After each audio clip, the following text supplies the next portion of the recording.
We are live! West Coast Sports Junkies from our studios in New Westminster, South Surrey, and Burnaby. From beautiful British Columbia. Don't forget to subscribe to our show on podcasting platforms such as Apple Podcasts and Spotify. Be sure to also follow us on Twitter at West Coast Sport 9. If you have any suggestions, questions, or just want to get into it with us, Ty, Mike, and myself are always here to interact. Reach out to us by email at westcoastsportsjunkies@gmail.com. We are also now on Instagram at west_coast_sports_junkies. Follow us there. Ready to talk sports, beer, and everything between. West Coast style. Sit back, crack a beer, and enjoy. Here we go! Yes, we definitely are live. How's it going, everyone? Good, man. Good to see you guys. Good. Well, tonight we've got quite the show. It is episode 7. We are going to talk about Mike's duck hooks yet again. Yeah, exactly. We'll get into the best bets recaps. There's some shots out, I heard. Not too happy about that. We'll get into the UFC. We've got a little bit of the Canucks bye week. Some interesting stuff going on there today. We'll get into the Buffalo Sabres breaking records all over the place this year. We've got the PGA update from Mr. Shields. We're also going to get into some new COVID restriction talk. Not the greatest topic, but we are where we are, and it is what it is. We're going to do what we can do. We're going to also get into the dirty talk with Mr. Daniel Fernandez. And but before we get going tonight, I put the Palm Bays away. It's time for That a boy? Yeah. You know, I figured the weight loss is going okay. Where we at, Chris? Where we at? 243, honest, nice weight. So, right on. Where were we at last time? Oof, I don't know, but I know where I started. And it was close to 260. So I'm pretty happy. But That's awesome, man. For tonight, thanks. For tonight, I've got the Salzburger Stiegel beer, which the Germans call Salzburger Stiegelbier. It's actually Austrian. So, anyways, the Austrians. Anyways, it's a good beer. I really actually like this beer. Hold on, let me just. Take a sip of that.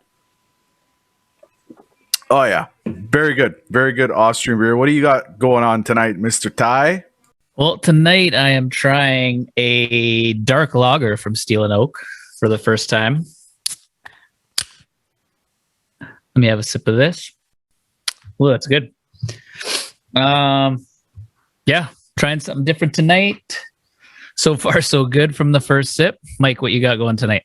I ventured down to my hometown of Burnaby, BC, and I visited a brewery that I've been to a few times when I used to work in Burnaby, and I went to Daggerat.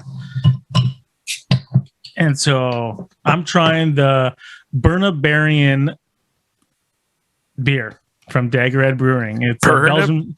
It's a Bernabarian. I like that. Wow, that is Belgian style. It says there's a slogan here is Burnaby's own Belgian style table beer. Wow, I didn't know there were so many Belgians in Burnaby. That's pretty good.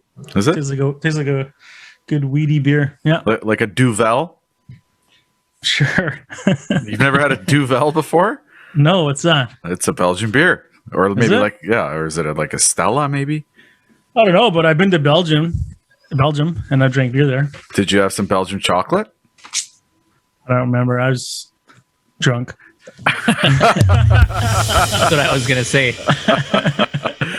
Okay. Hey, let's get into this. I've been waiting all since Saturday to get you on air here, Chris. And think you owe a couple shots. We had UFC 260 go down. You placed a bet with me. You said you were going to take 2-1 shots that Stipe wins against Ngannou, and well, we all know what happened there.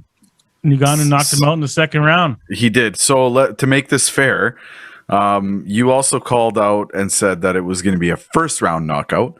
So just based on that, I think that you and Ty should take a shot tonight. Hang on. I think my theory was pretty close to being correct. If he had a chance to win it, it was going to be early. Maybe not first. I mean, I said first round. I bet first round, but early second round. Yeah, that's true. And you know what? I think it could have been first round still, but he learned from his last fight and didn't want to punch himself out and finished it in the second round. So, exactly. But he did come close in the first round too. Let's not forget that. Yeah. But you know what, Chris? I will have a shot with you. I will too. I'll do one. You got to do two. I poured up a shot of Jameson because I think that's what you said you were going to have last week if you did lose. So, yeah. All I'm right. just pouring up a proper 12 to go with. Okay. So I've got my Jameson bottle here, as you can see. I know you guys can see me because we're on video. It's a big bottle, huge bottle. I'll tell you what. While you pour these up, I'll go over the quick overview of the fights that happened at UFC 260. Then we'll do our shots, and we can get into some conversations. There's lots to talk about the UFC this week. Let's do it. Cool with that. All right, we'll start at the bottom and work our way up. We had Jamie Malarkey start off the main event card versus Kama Worthy. We're not worthy. We're not worthy. We're not worthy. And this was my first bet of my parlay of 3 bets. I took Worthy in this parlay. And of course, Malarkey had to ruin the day right away. My bet was done. KO'd my boy pretty damn early. And there goes my parlay bet. Second fight, we had Miranda Maverick versus Jillian Robertson. Mm-hmm. And it was a great women's flyweight belt. I was happy to see that they added a female match in the main card because this wasn't originally on there. It was. Can I just say something about that? It was a good fight. Like I thoroughly enjoy watching women fight. I have to say. Yeah, me too, man. I love it. I think it's great, and I think it's sort of like we're watching like a new sport kind of evolve. Like it was sort of like MMA 20 years ago when you had Hoist Gracie, choking everybody out. The guys are way bigger than him. We kind of saw Ronda Rousey come in. No one could stop her armbar. Then finally she met someone that could stop her armbar. And now we have Nunez, sort of more more rounded of a fighter, ground and standard. Yeah. So yeah. While we're talking about that fight, I just want to say that that's the first bet that I won that night. After all the criticism I took from my 0 for 6 UFC a few podcasts ago. So I took Maverick to win that fight. So I got the ball rolling in a good direction to start the night off. Was Maverick favored in that fight? Just wondering. She was a slight favorite, yeah. Because Robertson is Canadian. Canadian, yeah. Canadian girl. It was a close fight. Unanimous decision win. She went the distance. Yeah, she fights out in Niagara Falls, if I'm not mistaken. Yeah, I believe so. So at that here, since we're at that point with the Canadian that went down and Stipe went down, I will take my first shot and we can have our shot after. Does that sound okay? All right. Okay, here we go. Oh, nice. Chase that down. Look good. Okay, then we had my boy, one of my favorite fighters currently is Sean O'Malley, the Sugar Show. He went up against Thomas Almeida and he knocked him out in the 3rd round. He looked great, I thought. He probably couldn't finish him in the 1st round. I feel like it was almost his overconfidence that made him just want to keep going longer and last until the 3rd round. Well, I think it should have been called at that point where the buddy went, what's his name, went down. I mean, it was a pretty good. Did you see him go to the ref? He kind of shrugged his shoulders and put his hands up, like, "Well, you're okay." You're talking about like the final punch that he threw him on the 3rd round? No, the first time he caught him, where O'Malley stepped back. Yeah. It's funny. I actually read today a little interview, and O'Malley was saying, he only gets a few fights a year, and he doesn't get a ton of time in there, so he wants to maximize his exposure. That was his reasoning for. I wouldn't be surprised if he let that fight go on. Like the 2nd round, he didn't do much of anything, right? Yeah. So the 3rd round, then he started really laying it on him and finished him. But he's that he's that cocky, man. Like super confident. Like right after the fight, I don't know if you guys follow him on social, but he started like he's 13-1, I believe. He lost his last fight against Cheeto. It was controversial. Like he dropped him. He wasn't knocked unconscious, but the ref stepped in and stopped it. And so broke his foot or something, right, in that fight? Or broke his foot. I don't know if he broke his foot again. He hurt his foot. But no, I'm saying in the fight he lost. He didn't break his foot. I'm not too sure exactly what happened. Okay. I just saw him go down. He claims that he had the same feeling in his foot as when he broke it a few fights ago. He won that fight. But the next day after he won this fight, I think on Sunday, he's selling T-shirts that say undefeated on it, on his social media. So that's the type of guy he is. Super cocky guy. I'd like to see him move up, and face like a top 5, like he's got amazing striking. And like I was just sort of saying about the females, you had that Rousey, he's got great striking, but what can he do on the ground? No one's ever seen him on the ground. I agree. I think he's at that stage now where he needs that step up in competition to see what he can do, like you said, against a top 5 opponent. I like that idea. Yeah, I can see that. That would work out well for him, I think. But yeah, if he can beat that, then if he beats top 5, he's going to get a title shot, I would say. He's got to be. Yeah, he's working his way up towards that. So yeah, and he's exciting. Fans love him. So yeah, you know what? I haven't seen much of him, but that last fight, I thoroughly enjoyed it too. It was just like the women. It was a good fight. Yeah, he's quick and exciting to watch for sure. And then we had Tyron Woodley versus Vicente Luke. Yeah, I just want to point out too for you guys that my parlay was 3 fights. I lost the first one, right? Where I had Worthy winning and Malarkey knocked him out, but I had O'Malley and I had Luke, and they both won. So Luke finishes Tyron Woodley in a barbo choke in the first round, into the first round, and I thought he was all over him. I didn't think that Tyron Woodley looked good at all. His age, he's up there around 40 years old now. He's a free agent after this fight. I can't see him sticking around. Yeah, I think he's done. He's totally done. Totally. But who knows? You might see him again in Bellator or something like that. These guys, they don't like to call it quits. Usually. Well, you see him in a lot of like random movies here and there now. So yeah, I think he's been focusing on that a lot. Absolutely. Over fighting, but who knows? Yeah, and then the main event, obviously we had Stipe versus Ngannou, and I bet on Ngannou to win the fight. Yeah, I bet that Ngannou was going to win it in the first round, because if he only had a chance to win it, I thought that's where it was going to happen. Ended up happening in the second round. He could have finished in the first round, I thought, or gas himself out by punching, which he did on the first fight. So yeah, like Ty said, he definitely learned from his past experiences. Composed himself, went to the second round, did the same thing, stunned him and took him out. And, obviously kudos to Ngannou and, to Stipe. It's been a pleasure watching him. He said that he's fine. He's going to take the summer off. He's got a kid coming on the way. We obviously hope to see him again. But, what else does he have to prove, right? Is he going to come back and, is he going to come back and try I think we might see him again. I think we might see him again. But like you said, if he doesn't, he's already proved probably everything he needs to. He's done a lot. We might talk about it a bit later. He's arguably the GOAT of the heavyweight division. But no, it was Ngannou was just unreal, man. He's such a beast. That punch, that power. I know just a matter of time before he caught him. Yeah, yesterday they were talking, or on Saturday they were talking about him being the GOAT before the fight even started, and I thought that was a little premature. But well, hold on. He has GOAT status, does he not? Who has more defending? What am I trying to say here? Title defenses, more wins, title defenses, or more title wins. Title defenses than Stipe. Who has it in the heavyweight? You're right. He has that record currently. But to give him the title of greatest all time, I would look at the heavyweight division in the UFC and say it's weak. Yeah. Wow. Yeah, it is. It's probably the weakest it's ever been. Not the weakest it's ever been. I think when Tim Sylvia was a champion, that was the weakest it's ever been. And then you had Randy Couture. Yeah. Arlovsky was a champ too, wasn't he? Arlovsky was the champ. Yeah.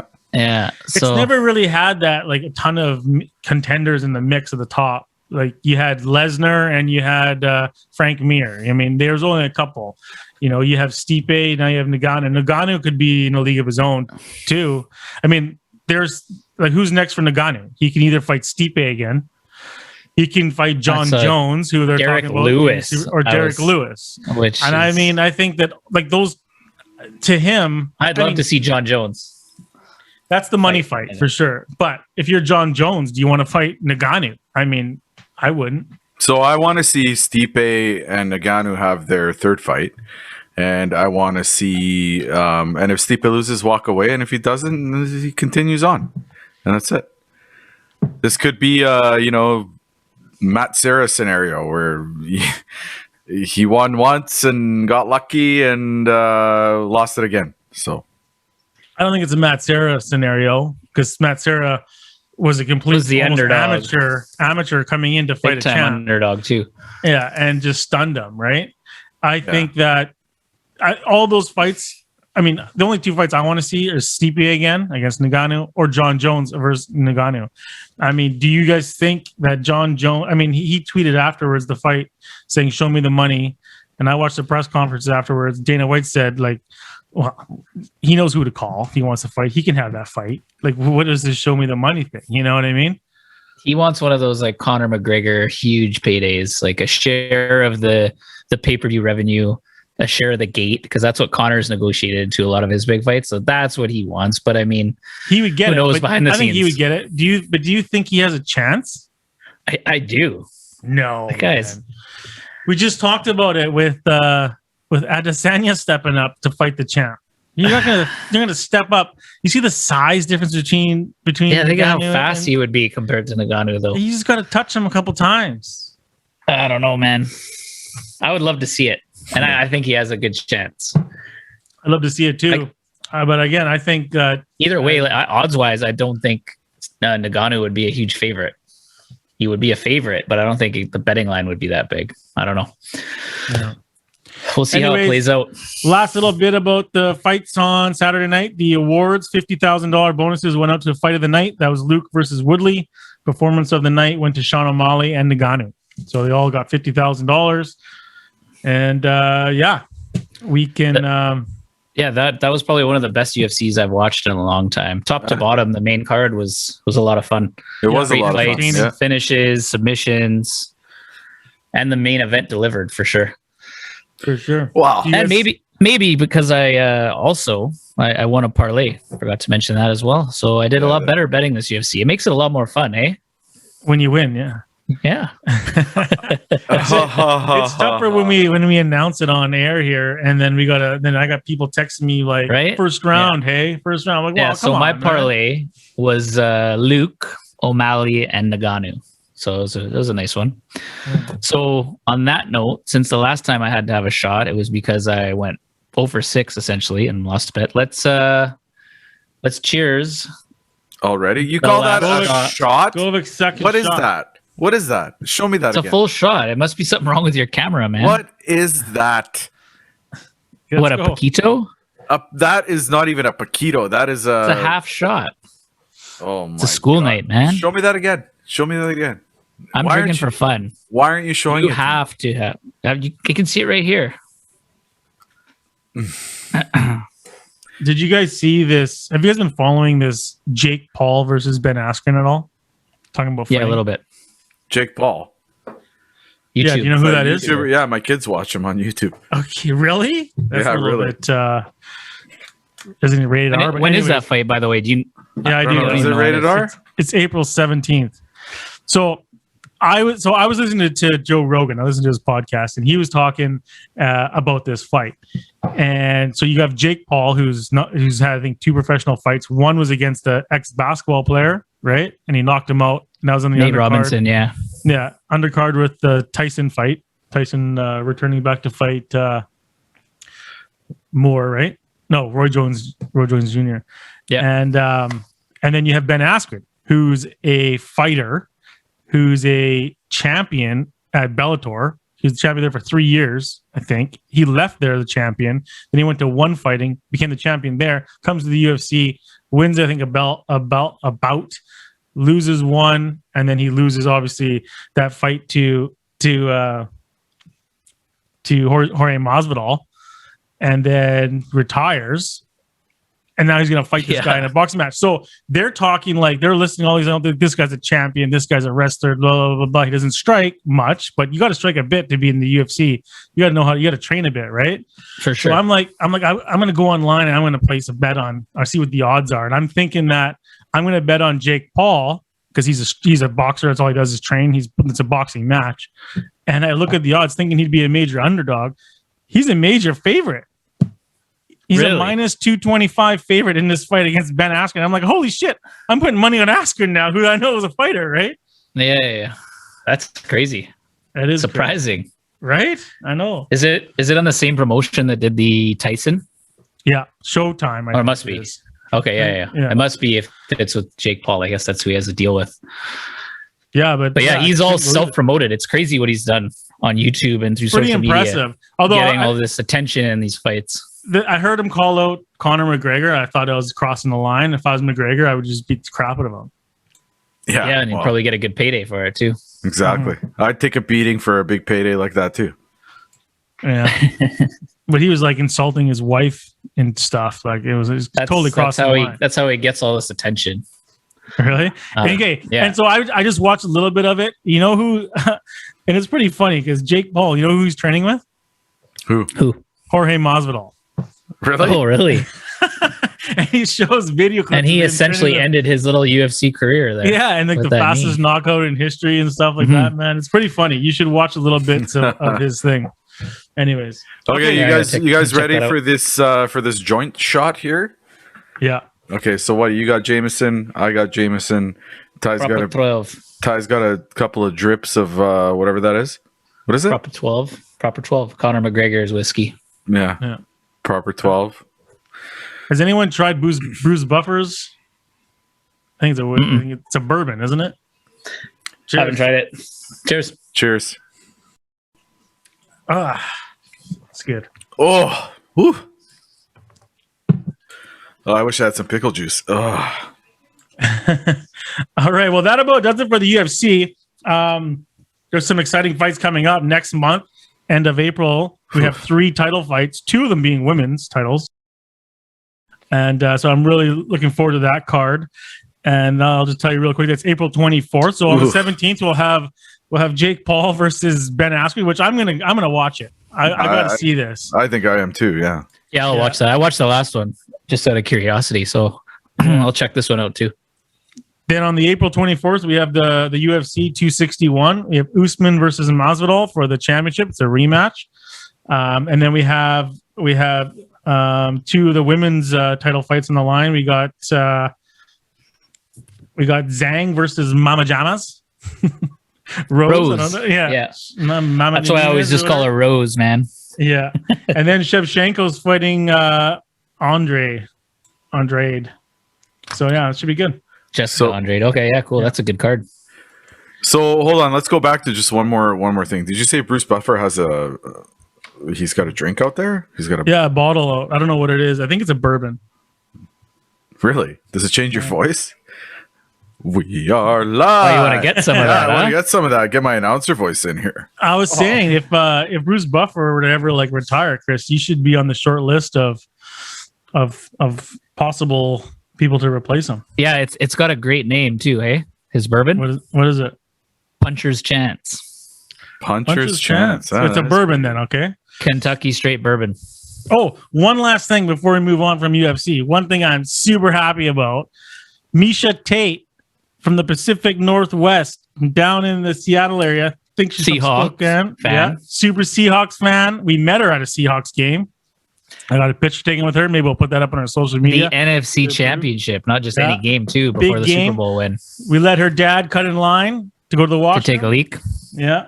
And she's out of retirement. She just had 2 kids. She was gone for 4 years, and she's coming out to fight in July, and I'm stoked. Can't believe it. She's already called out Amanda Nunes too. She wants to run that back. That's awesome. Let's do it. Bring the title back to the Pacific Northwest. Yes.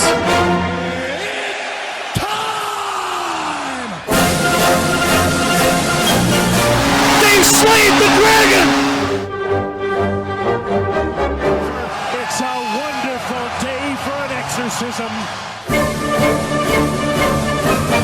Mario Mandzukic pounced, and England are hurt. Touchdown Seahawks!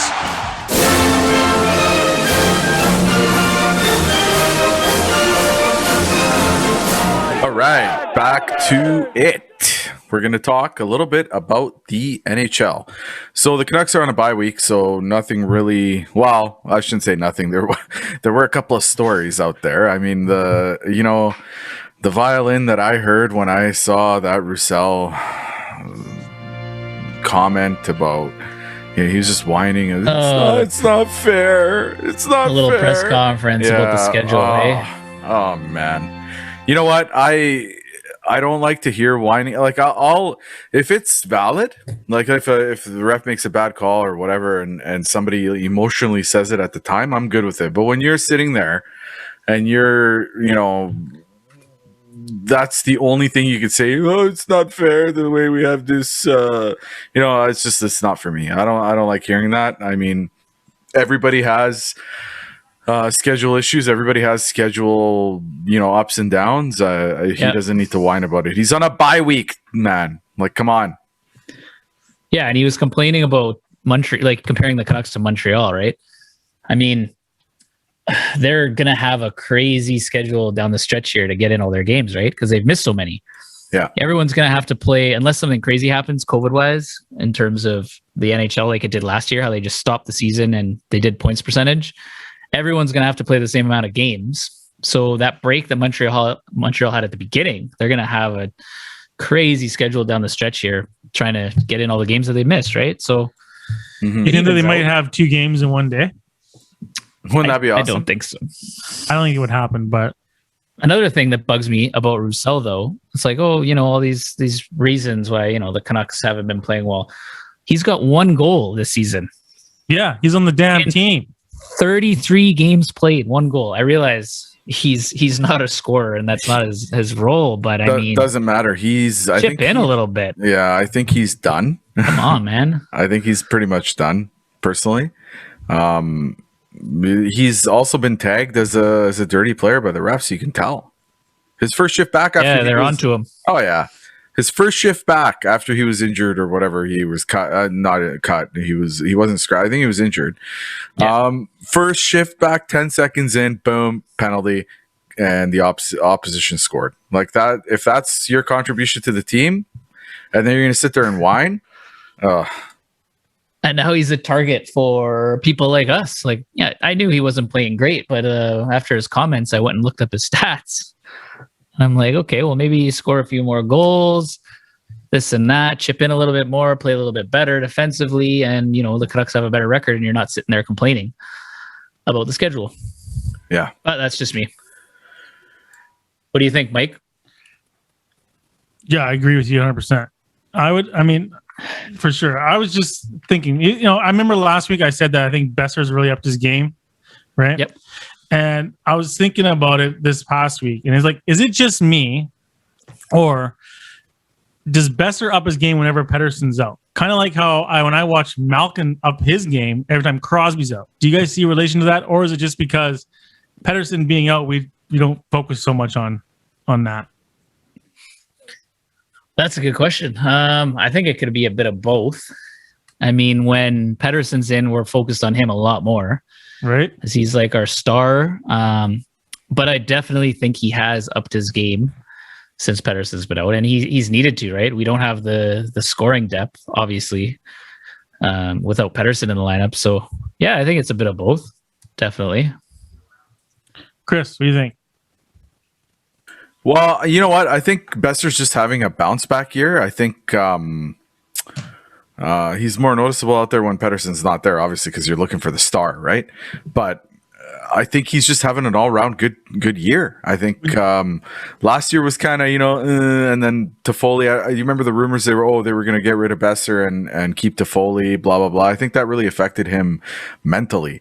And, at the end of the year, because they only got Toffoli towards the end of the year. But I think that affected him mentally. And he was, you can tell when he was being interviewed and when he was asked the question, he didn't even want to talk about it. He's like, that's not, I don't want to even think about that, because it was destroying him on the inside. Now he's got something to prove, I think, this year, because he had such a poor year last year. He comes back in, he's flying around. He looks like he took his training, his offseason training seriously. He's faster. He's more creative. I don't know where that came from. I don't know if you trained for that or if he's just thinking the game a little bit better. But he is all over the place. And when I see him play like that, like remember when he was a rookie, he had the same mentality, it seems like. And I think that's great. I think that I would agree with you, but I don't notice it as much when Pettersson's out there. I notice it only when he's been injured this last 3 weeks or 2 weeks, whatever it's been, I think a little bit he doesn't have to be that guy as much when Pettersson's out there. But another thing, though, you're talking about like the last few years, he's battled some pretty big injuries, and his dad was going through a lot of stuff off the ice, I remember. Yeah, so and that affects us all, right? Like we all have parents, and you go through something like that. I think his head was elsewhere a lot of the times, but he's definitely bounced back. It's great to see, and we need him. Happy he's still a Canuck. Yeah, for sure. Absolutely. What about the Gaudette news today? Mr. Gaudette tested positive for COVID-19. Thoughts? Oh, man. My first thought was, what the fuck are you doing on the ice? You got a pending COVID test on you. I mean, what the hell, man? I got one test done, and they were adamant that I needed to go home and self-isolate until I get my results back. No, but they get NHL players get tested every day. Yeah, they get tested every day. His came back when he was practicing. Like, they all get tested, and then if anything happens, they come get the guy. They get tested all the time? Every day, man. Every day. That nose swab thing? But you know what? No, they do a gargle. We were talking about that Roussel press conference, right? And he was saying, too, about like, we've been so good with COVID. We're one of the few teams that hasn't, had games canceled and this and that because of little outbreaks here and there. And then he opens his mouth and Adam Gaudette. Again, get the violin out, right? Like it's... Yeah. And now the questions, are coming in. Where and when did he get this? Probably from Montreal. Didn't we have a...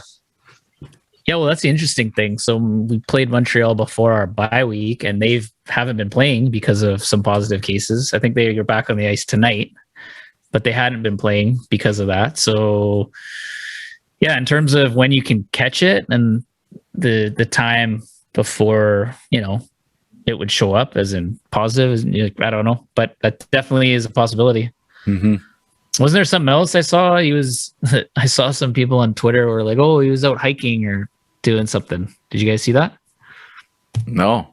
I think it was posted on I don't follow him on social media, but I was just, Canuck Twitter is all up on the latest info with this stuff. And apparently he was out hiking. I don't know what day or when or whatever.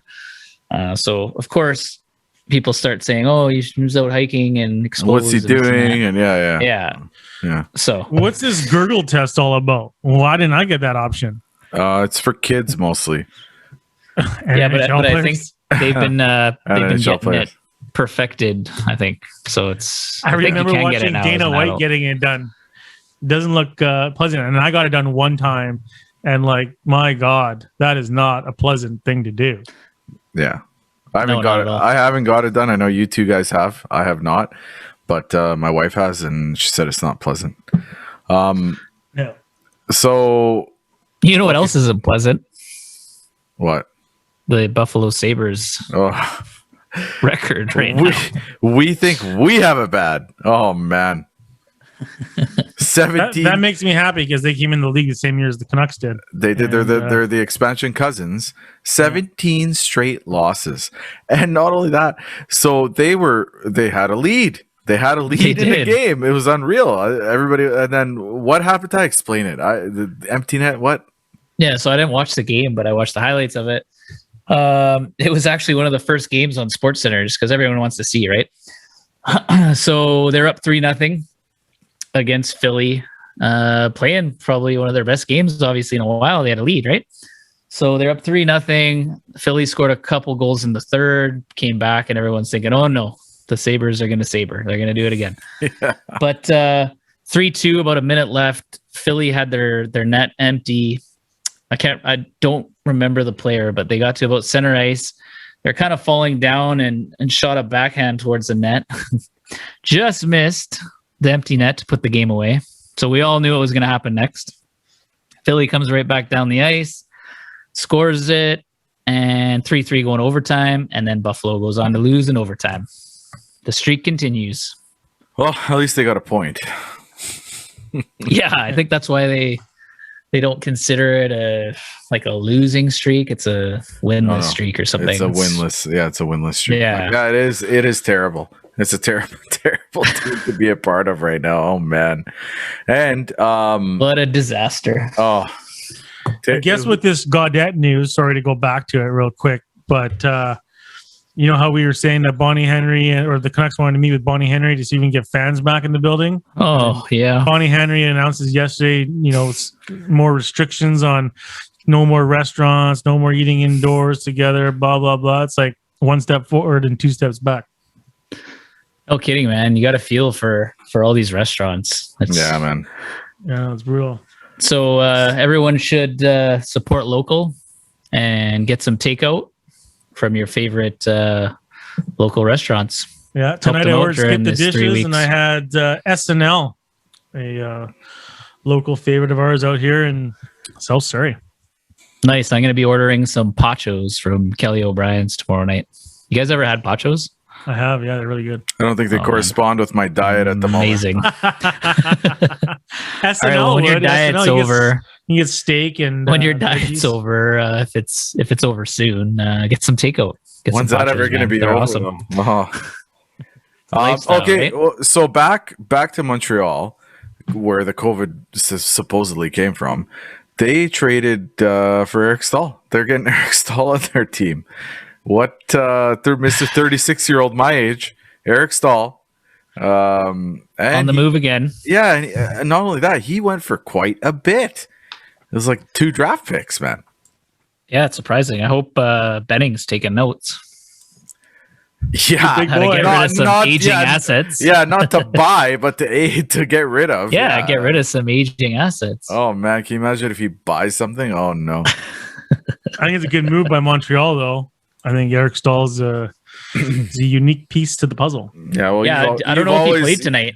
He's on the COVID or on the 14. Oh, right, because he's coming to Canada. Yeah. Well, they destroyed Edmonton tonight. I saw 4-0. Yeah. And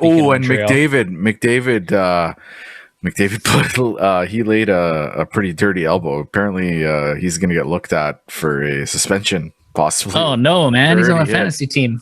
Oh well, terrible. It was. I'll have to watch the highlights on that tonight. My fantasy team's been picking it up lately, Ty. You're in first place, and I'm sniffing right behind you. You're creeping up there. Yeah. For what do you thought, the hockey pool? Yeah. Oh yeah, the one I wasn't invited to. Yes. Okay. You can come in for the playoff pool. Yeah, absolutely. I'll be in the playoff pool. I think that's it for the NHL update. We're gonna dip into the UEFA World Cup qualifying. There was a few games today. We had Slovakia over Russia 2-1. We had Montenegro Norway 0-1. So Norway took that one 1-0. Wales over the Czech Republic 1-0. Portugal, don't tell Dan Nandez, over Luxembourg 3-1. The Netherlands over Gibraltar 7-0. And my personal favorite result of the day, Croatia over Malta 3-0. Now, some people don't know where Malta is. I personally had some Maltese friends. It's a country the size of Vancouver. But hey, you gotta is it that small? Take your wins where you take your wins. Yeah, it is. It's that small. Is it? Or are you just joking? No, I'm serious. It's near Italy, right? Yeah, it's an island. It was a very important piece in World War II to be able to take over Malta because we're kind of halfway. So it's a Mediterranean island. So that's an expected win for Croatia then, hey? Absolutely expected, yeah. But I saw they're leading their group, hey, in World Cup qualifying. Yes, they are. They're Group H, and they are numero uno behind Russia. So who'd they lose to the first game? They lost to... He doesn't keep track of the loss. Croatia's last loss was to Slovenia, and it was 1-0. And yes, that's not a very good team.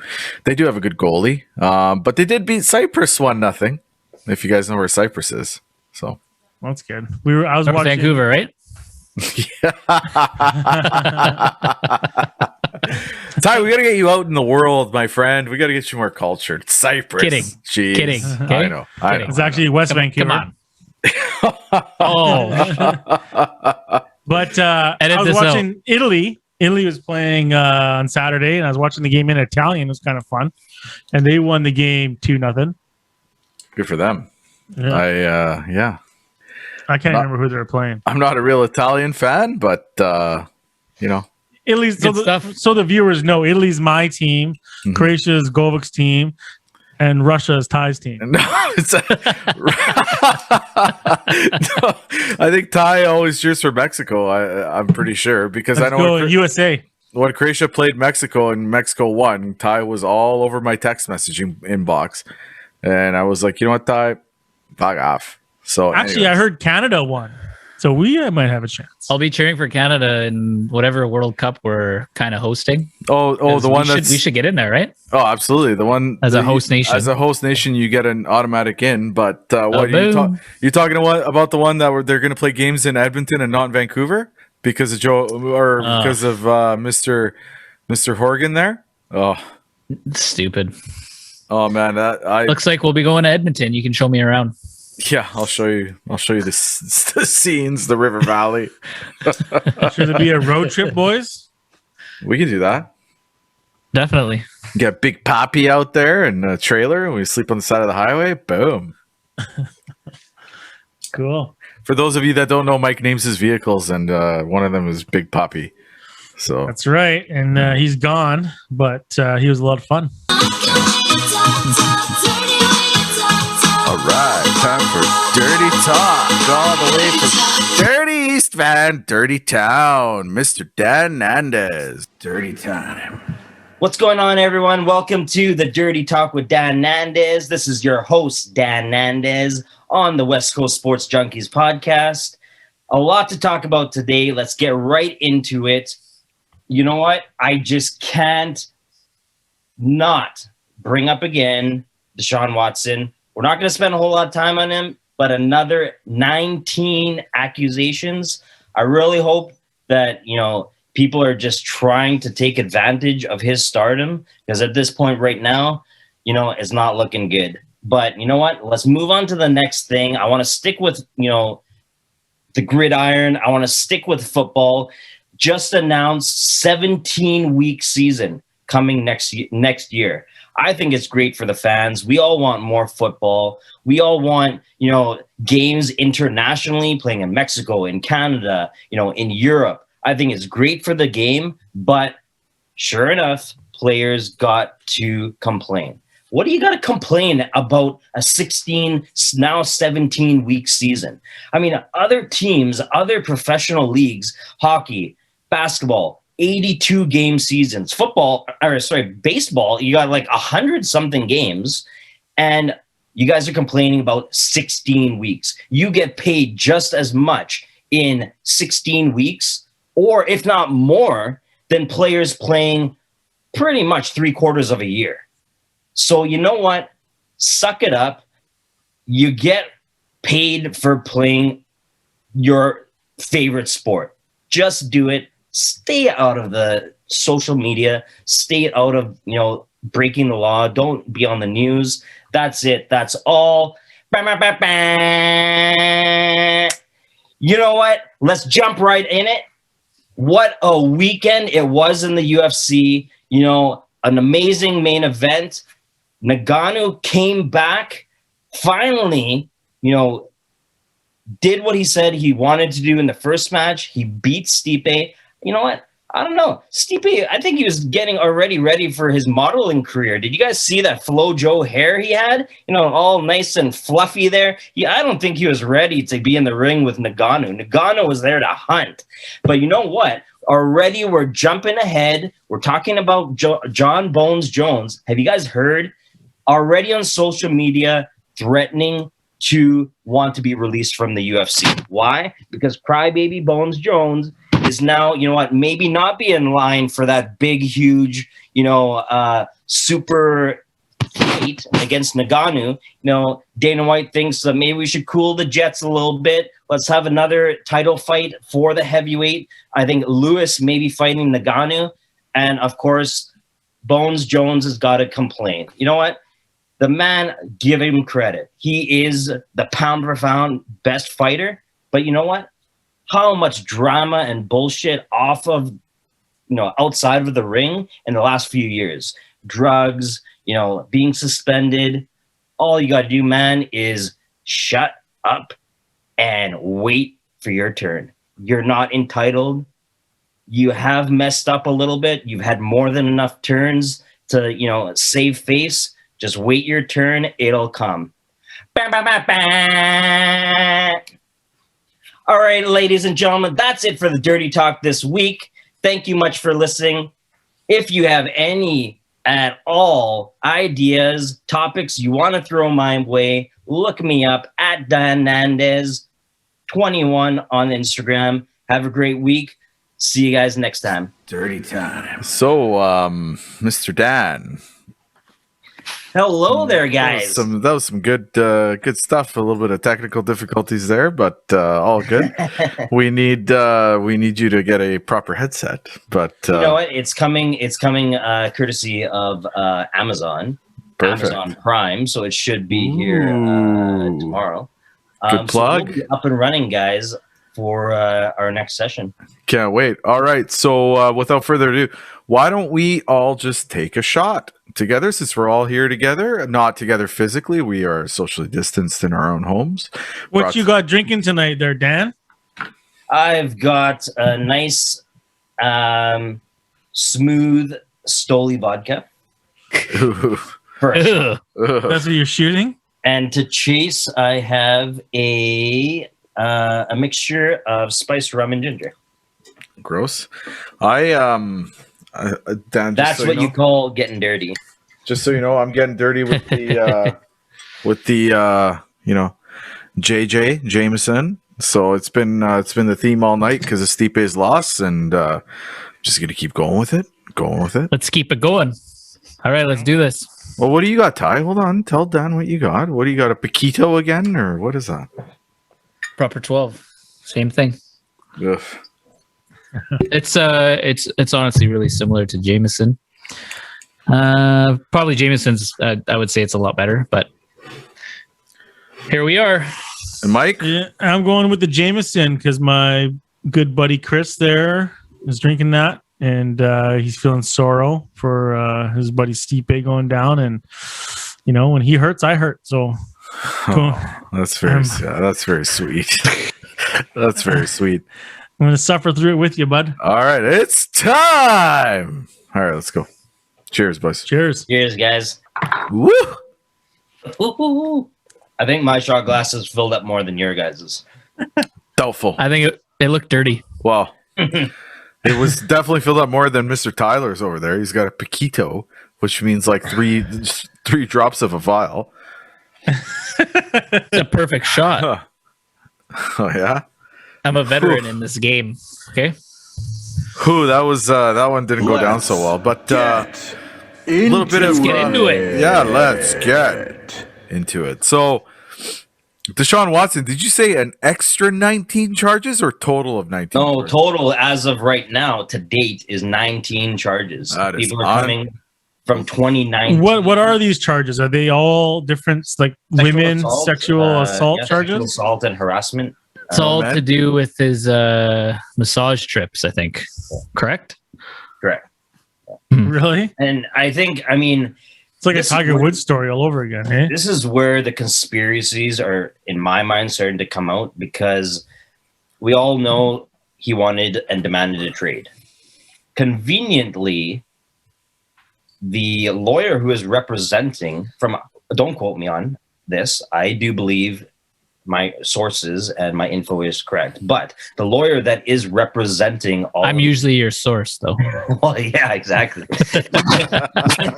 We'll be able to not in this case. Not in this case, though. Well, we will be able to confirm, very soon. But the lawyer that is representing all these accusations conveniently is the neighbor of the owner of the Texans.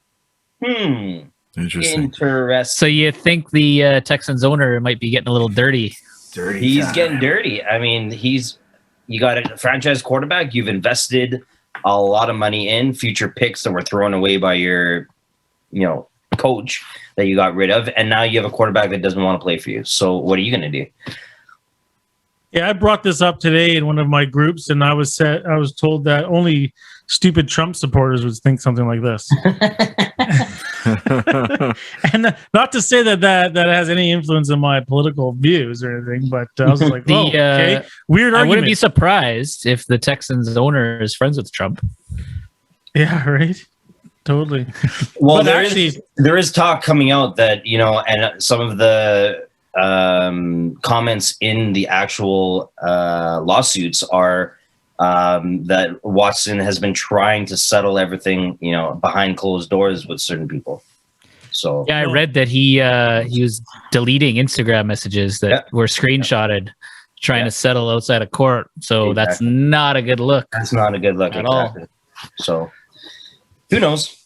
I don't know. How stupid can you be? Like, you're calling out a team, you say you want out of there, and then you're gonna go do some stupid shit like this.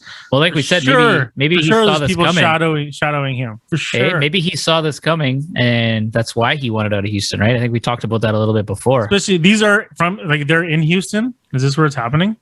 I think a lot of them are. Yeah. Not an idiot. Like, the fans of Houston can't be a fan of his. You know what I mean? No, man, it's terrible accusations. Yeah. And I wouldn't be surprised if the ownership, maybe not the ownership, but someone in the management was like, follow this guy, get some dirt on him, and let's screw him because he's trying to screw them. Yeah. Yeah, who knows? I'm sure there's going to be a lot more coming out about this story in the coming weeks in this NFL offseason. But while we're on the NFL topic, let's talk about some good news that Dan talked about, at least for us fans. Getting an extra game to watch for sure. 17-game season. I like it. I like it too. And I mean, if you break it down, they're actually removing one preseason. I forgot to mention that. They're not adding an extra game and still 4-game preseason. They're actually reducing the preseason to 3 games. Yeah, so but the preseason's the preseason. It's a little bit different of a game. Starters but it's not. It's not games overall. Games That's overall stay the same. Yeah. I know, but I see where the players are pissed. Right? They're gonna risk their bodies for one more game. Play at a high level. Get your violin out, man. Like, seriously. They do though. Oh, come on. That's what the argument is, right? He's right. Football is the most physically demanding sport. I disagree with that. Your body takes a beating. I disagree with that. So I see where the players are coming from, but for my selfish reasons as a fan, that's another week probably of fantasy football to beat you guys in, which is awesome. Oh God, I hate it. I hate it already. Way more week money. of fantasy football. I don't want to do it. And another week potentially for us to go down to Seattle if things get better with COVID. Or a lucky fan. As a fan, for sure, I'm happy about it. But I can see the players being in uproar about this. Like, they were pissed about Thursday night football, just because if you play Monday night or if you play Sunday, then you got to play again on Thursday. You don't have quick turnaround. That whole week to get your body to rejuvenate, to study, and all that stuff. There's gonna be a lot of pushback on this, I think. One thing, if I was on the Players Association, if anything that the pandemic has taught us is there are going to be weeks that are skipped. There's going to be COVID protocols. You were just mentioning earlier about the new restrictions that just came out yesterday. Why doesn't the NFL and a lot of other leagues add on extra bye weeks, particularly for the NFL? Why don't you break the season? You got 16 games. Why don't you break them into quarters? Instead of over 16 weeks, do it maybe over 20 and have maybe 2 or 3 bye weeks for every single team. Then maybe do you mean this normally, like in a regular year with COVID, or just because of COVID? No. Regular going forward. Okay. Give and take. So the teams the players don't want to play the extra game because they're at risk of getting injured. Okay, granted. Why don't we give you then an extra bye week? Give an extra week to rest up. There's some teams Do you know that this year, because of the pandemic, now granted, obviously the pandemic's not going to be around forever, let's hope, but Pittsburgh played 13 or 14 straight weeks because their bye week ended up being the first game of the season because of the pandemic. Yeah. So well, we were kind of talking about that's just situations like that, but it is. But I mean, that's unlucky. Well, yeah, that's unlucky. But we were talking about that with the Canucks earlier. Yeah. As you'll hear about Roussel complaining about, the schedule and stuff. Like, you're a professional athlete, things are going to happen. I mean, suck it up and you'll see players get paid more for this change in the NFL. For sure. The other side of it, I don't know. Maybe this is bullshit. A topic for maybe the dirty talk for next week. But word on the street is Amazon is looking to buy the rights for the NFL, which means all the games are going to be broadcasted on Amazon Prime. Well, there's already huge contracts signed, so that's not going to happen anytime soon. They already have some games. They're under contract. I watched one last year. I watched here. a few. Yeah, Monday night. I think it was Monday night games they had. But yeah, down the road, who knows? But right now they're locked up. Like, they have massive TV deals signed with. So I mean, networks. in terms of the collective bargaining, the reason why the players agreed on the extra week was to have a bigger share in revenue for the league. Just with these partners now coming in, Amazon, Disney, that's going to be huge revenue. Yeah, and exactly, they're going to get paid more money. Pie, you can play one more extra game. Yeah, they're gonna get paid. That's why they're doing it. Exactly. They should have 20 week seasons, as far as I'm concerned. What, with 20 games or with the bye weeks? Fuck them. No, 20 games and a bye week. 21. I like the 2 bye week kind of thing. Like Dan was saying, that's not a bad idea. It makes it that much harder too for a team to run the table. Absolutely. Right, like the 72 Dolphins. Definitely. The good thing about the 17 week is that extra game will be against the opposite conference. So you're going to get a chance to see a team that probably you would have probably had to wait 2-3 years to see them for that rotation. Yeah. So our week 18 game for this next year, which is the 17th game of the team schedule, we're playing at Pittsburgh. Yeah. The Seahawks. Yeah, that's an awesome game that you probably could be a good game. Get to see. Yeah, because normally the way the schedule works, you finish against your division opponents the last 2 weeks of the year. That's how they've done it, which I like, because it usually, a lot of the times, it'll come down to that game for the division winner. Yeah, it means something, right? Yeah, but no, I'm happy. Like, for my own selfish reasons as a fan, another week of regular season NFL football, I'm in. Then plus, they're adding on Canada to the international play. So, you know what? Maybe we'll be able to get a game in Vancouver. We had that years ago. You remember that? 49ers and someone played at BC Place. Yeah, and it was... was it sold out? I can't remember. I don't think so. I remember, but Russell Wilson's rookie year, they played at Buffalo. In Toronto. But they played Buffalo in Toronto. Yeah, I like those international games. My son keeps bugging me. He really wants to go to London to see the Seahawks play, and they played a couple of years ago, but we just couldn't make it work. But yeah, that'd be an awesome trip. Maybe we do a trip like that. That'd be fun. Mm-hmm. Yeah. So we were just talking about money and the players and the networks and all that. So it gives us a little segue into John Jones, Bones, and his interesting few days on Twitter. Yeah, I think he needs to have someone take his social media away. I think that would benefit him. He's like Trump, hey? Yeah, totally. He should suspend his account. The guy tweets before he thinks, so he's just out there firing things. Like, where's his manager? He's not doing himself any favors if he wants a big payday. Like, you think Dana White wants to be reading about this and hearing about this? Like, it was kind of funny because you texted me what John Jones said, like, show me the money, whatever. And while I was watching Dana White in the post-fight press conference, and then someone asked the question like 2 seconds later, like, Dana White, John Jones saying, show me the money, like he's willing to fight Ngannou. And Dana White said flat out, he's like, if John Jones wants to fight Ngannou, he knows who to call. He can make that fight happen. Like, what does show me the money really mean? He's going to get paid a lot of money to make that fight happen. And that's the difference too, right? So Dana does White's he really want that fight? Yeah, but Dana White's a smart businessman. Whereas John Jones should have a fairly smart manager working for him, like telling him what to do, because he is not making a good case. I honestly think it's a publicity stunt. Yeah, but it's a bad strategy, I think, sells by John Jones. pay-per-views. No, I think it's all sort of hand in hand. You know, Dana White is pumping in words to get John Jones fired up, and then he's going to threaten stuff to leave the company, you know, request his release. And yeah, then, but you know, he John did Jones the last time he left. After all And he this stepped away bullshit, from he the belt, knows man. he knows that that if you know they're gonna sign him up and he's gonna have to go fight fucking Francis Ngannou. I personally think he would get rocked against Ngannou. So do I. I don't think he wants to fight him. I think he's just I don't chirping. think he wants to. He's just talking. His you know, I think he could beat him. pound title or record. I think he could get knocked out.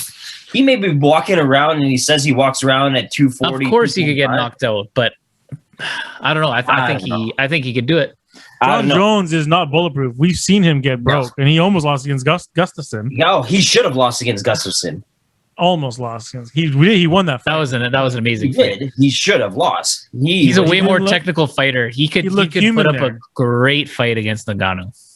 He'd have to play rope-a-dope and dance around and tire him out. Yeah, he'd have to do that for one round maybe, or like I said, he's kind of Two. learned his lesson. Ngannou two. two rounds. After- My bet's going to be he goes down in 2. I don't think the only John good Jones thing will about finish the him, but stall on this is that hopefully the borders will open up and then we'll be able to go watch that fight live. I heard they're going to do it in Africa. In the Congo. That's what I heard. 100%. And Well, I yeah, heard, this is there's what I heard. three. These are the Hey. rumors. There's 3 champions from Africa. I was just gonna right say, now. yeah, there's 3. They're going to champs. do it in Kenya. Oh, really? Kenya. There's a city starts with I can't remember. Think of Nairobi. There you go. It starts with an N. I can't remember. Yeah, there's That's 3 like the champions biggest from city in Africa, and they're going to do all 3 bouts. Kenya. There, the main event being John Jones versus Ngannou. If they can make it happen. Ooh, Rumble in the Jungle, hey? Oh, that'd be awesome. I'd love to go to Africa. Let me know anytime. You guys are welcome. Let's do it. And I want to go to guarantee South you- Africa. I want to go swim with the great white sharks. I can guarantee you, similar to how Khabib fights bears, Ngannou fights lions. So before you make any type of bet, you heard it from me. So Just Dan, like your family's Rottweiler, hey? so Dan, what were you beaking off about Stipe's hair? What's Yeah, up? you can pull up. I know you're busy on your searching up the photos. Pull up a photo of Stipe from the fight. His hair was all like fluffy. He looks like a Oh, European soccer player. Exactly. You know, the air, He felt like one too. Air blowing. Actually, did you read his statement? Actually, it's pretty funny here. I'll read a little bit for you. It's I laughed actually now that you said that, how he fell. First and foremost, I'm okay. I know that the fall wasn't my most graceful fall, but I was unconscious, so it Already happens. fucking Yeah, when he went down, his leg bent backwards, kind of Yeah. like Crow Cop. Crow Cop. Yeah. It's a creation thing. To my family, friends, and fans, and especially in Croatia and Cleveland, I love you and I'm sorry, and I hate letting you down. To my team, thank you. I know that we take every loss as a family and every win as a family. Unfortunately, I deviated from the game plan. I felt great coming into the second round. I don't believe that because he got tagged in the first round. I saw it was beginning to go as planned. He was getting very winded, which is what we talked about. And I came in overzealous and unprotected. I wasn't in a good posture to take a hit. He saw the opening and did what any great fighter would have done. That was my error. I accept it. I won't let it happen again. Lastly, I'd like to congratulate Francis Ngannou and his team on a well-earned victory. Saturday night was your night. Enjoy your victory. For now, I'm going to enjoy my time, spend some time with my family, and welcome our son into the world this summer. Stay tuned. God bless. Praying emoji, creation flag emoji, and that's it. Yeah, I think he'll be back. Yeah, so do I. I get that feeling. Very respectful comments there. I think he's Here's a good He's a pretty humble your guy. podcast cover. And you know what? I think he could we talked about how the Send that to heavyweight me. division has been, there hasn't been one guy that's just completely dominated. I could see him making a run again. I think We'll see what Nagano does from the game, is me personally. Or if Nagano does not get the fight against John Jones, the only fight I want to see him fight in is a trilogy bout against Stipe. But if Nagano goes against Jones, I mean, who's Stipe going to fight? He doesn't want to go back and climb the ranks again. So I'd walk away. I mean, he could go at the number one contender arguably, and then get that next fight, depending on who is the champ. But yeah, he definitely has one more fight. He's arguably the greatest of all time. He's in the conversation at heavyweight currently. Yeah, at heavyweight, not in the UFC. Now, Dan said the pound for pound best fighter is Nagano or Stipe. He mentioned one. I don't think pound for pound. John Jones. No, John Jones. Yeah, 100% John Jones. Okay, I would say let's go down the rabbit hole.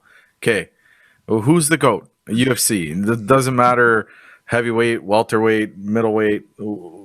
I say John Jones all time. I'm gonna go with. Yeah, you got to go with John Jones. You don't go with GSP? He's second best. I don't know.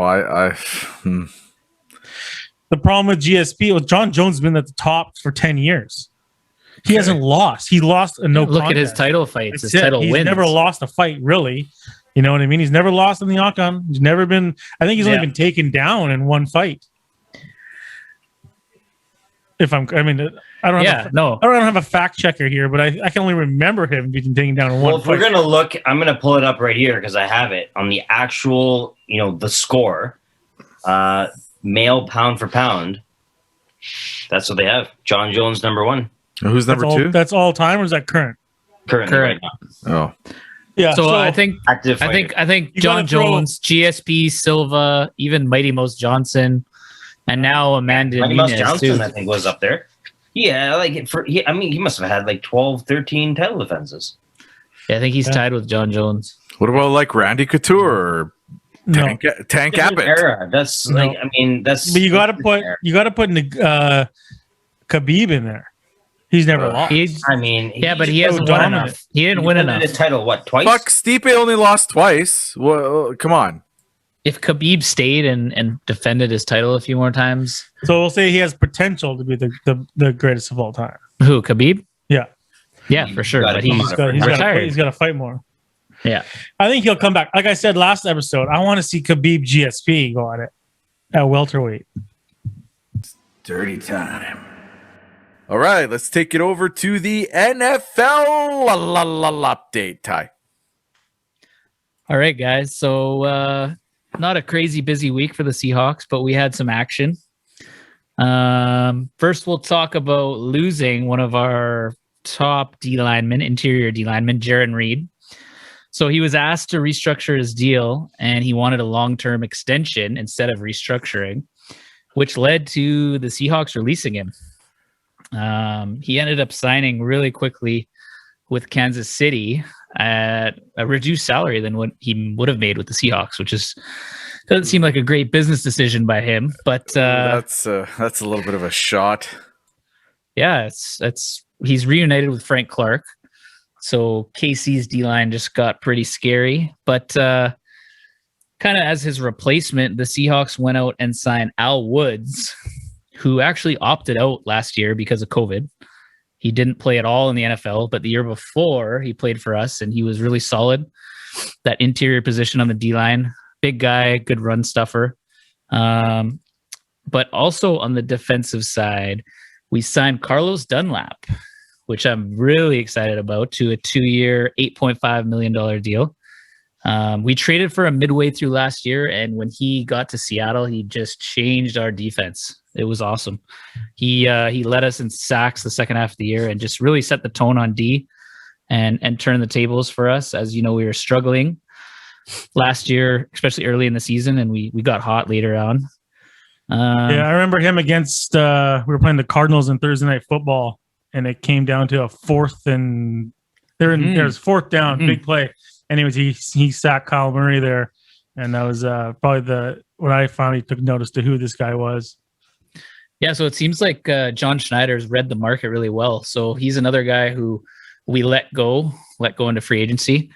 And, he talked to some teams. I guess he didn't find a number that he really liked and came back to the Seahawks. So it seems like he's figured this out pretty well. He saved a bunch of money. So it's sort of a play as a GM. They're asking for the stars and the moon, and you say, well, go out there to the open market and see what you can get. A little bit. And that sort of brings them back down to earth, right? Yeah, especially with these kind of older guys, right? And like I said, in terms of he knows the market. So he was seeing what this player went for, this player signed for, right? And then but he must have been like, oh. No, man, we trust John Schneider and Pete. They seem to know what they're doing, especially with free agent signings. So no, I'm talking about what's his name that signed Jared, for 3 million. Yeah, Jared sorry. Reed. Yeah. He was probably like, yeah, it's son of a bitch. It's a weird one. Yeah. Nice. Yes, it happens. So another we like to bring up some rumors involving Russ. So it's been quiet on that front in terms of him going anywhere. So this isn't anything to do with that. But there's a report out that he is bugging the Seahawks relentlessly to go out and sign Antonio Brown. So we heard a lot about this last year before he decided to go down to Tampa with Tom Brady. But yeah, John Clayton of ESPN 710 in Seattle reports that Wilson is trying to get Seattle to take another run at him. What do you guys think?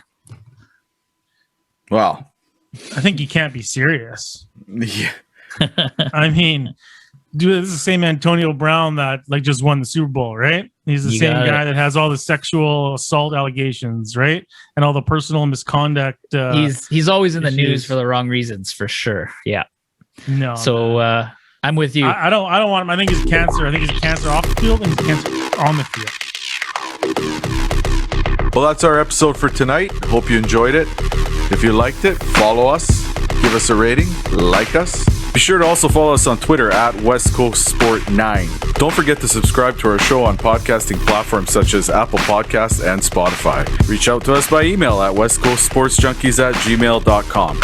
We are also now on Instagram at west_coast_sports_junkies. Follow us there. Thanks for listening. Join us for the next episode. Goodbye.